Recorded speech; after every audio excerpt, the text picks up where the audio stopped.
Hi hello வணக்கம் friends. நான் உங்கள் அட்வொகேட் பீட்ஸ். இன்றைய பதிவு வந்து விற்பனை பதிவு. நம்மக்கிட்ட வந்து ஒரு மாதம் ரேஞ்சில் ஒரு 16 நாட்டுக்கோழி குஞ்சுகள் இருக்குது. அது இல்லாமல் ஒரு 5 குஞ்சு வந்து வெள்ளைக்கோழியோடது, லகான் கோழி இல்லையா, அந்த வெள்ளைக்கோழியோடது ஒரு 5 குஞ்சுங்க இருக்குது. இதோ இந்த மாதிரி இருக்கும். இதெல்லாம் லகான் கோழியோட குஞ்சுங்க. லகான் கோழி ஒரு பொட்டை கோழி வந்து வெள்ளைக்கோழி நம்மக்கிட்ட வந்தது. அதுலேருந்து ஆன குஞ்சுங்க, எதுவும் வெளியெல்லாம் வாங்கலை. அது வந்து லகான் கோழிக்கும் நாட்டுக்கோழிக்கும் பிறந்த பொட்டை குஞ்சு. அது வெள்ளையாக இருந்தது. சரி, நான் என்ன நினச்சி வாங்கினேன், அது நாட்டுக்கோழின்னு நினச்சி வாங்கி எடுத்துகிட்டு வந்துட்டேன். கடைசியில் பார்த்தா அதுவும் 90-95 முட்டை வச்சுட்டு அடைக்கே படுகலை. பட்டு அந்த கேப்புக்குள்ளார நம்ம எல்லாம் ஒரு 40 முட்டை பக்கம் அடைக்க வச்சுட்டான்.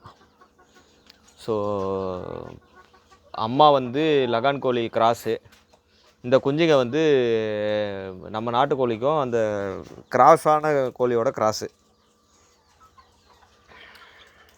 இதுதான் ஆக்சுவல் நிலவரம். அந்த மாதிரி ஒரு 5 குஞ்சுங்க, ஒரு மாதம் குஞ்சுங்க லகான் கோழி கிராஸில் இருக்குது. 16 குஞ்சுங்க வந்து நாட்டுக்கோழி குஞ்சுங்க இருக்குது, ஒரிஜினல் நாட்டுக்கோழி. சேவல் வந்து இதுதான் சேவல். இது ஒரு சேவல். நம்மளோட இன்னொரு சேவல் ஒன்று, அவர் சாப்பிட்டுட்டு தூக்கத்தில் இருக்கிறாரு. ஸோ இந்த 2 சேவலுக்கும் மீதி சுற்றிட்டு இருக்க பொட்டைங்களுக்கும் ஆனது. இந்த குஞ்சுங்க விற்பனைக்கு இருக்குது. யாருக்காவது வேணும்னா நம்ம சேனலில் இருந்து நம்பர் கொடுக்குறேன், காண்டாக்ட் பண்ணுங்கள். நம்ம பஸ்ஸில் போட்டு அமுச்சு விடலாம். நீங்கள் எல்லா குஞ்சுகளையும் எடுத்துக்கிற மாதிரி இருந்தாலும் சரி, இல்லை நாட்டுக்கோழி குஞ்சுக்கு மட்டும் நான் எடுத்துக்கிறேன் அப்படின்னு சொன்னாலும் எனக்கு ஓகே.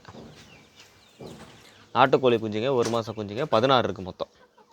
டிரான்ஸ்போர்ட்டேஷன் வந்து நம்ம எக்ஸ்ட்ரா சார்ஜ் பண்ணுவோம். அது நீங்கள் பஸ்ஸில் வச்சு விட்ருவேன். நீங்கள் அங்கே வந்து உங்கள் ஏரியாவில் கொடுத்துக்கிற மாதிரி இருக்கும். அவ்வளோதாங்க. நன்றி, வணக்கம். Have a good day. Bye.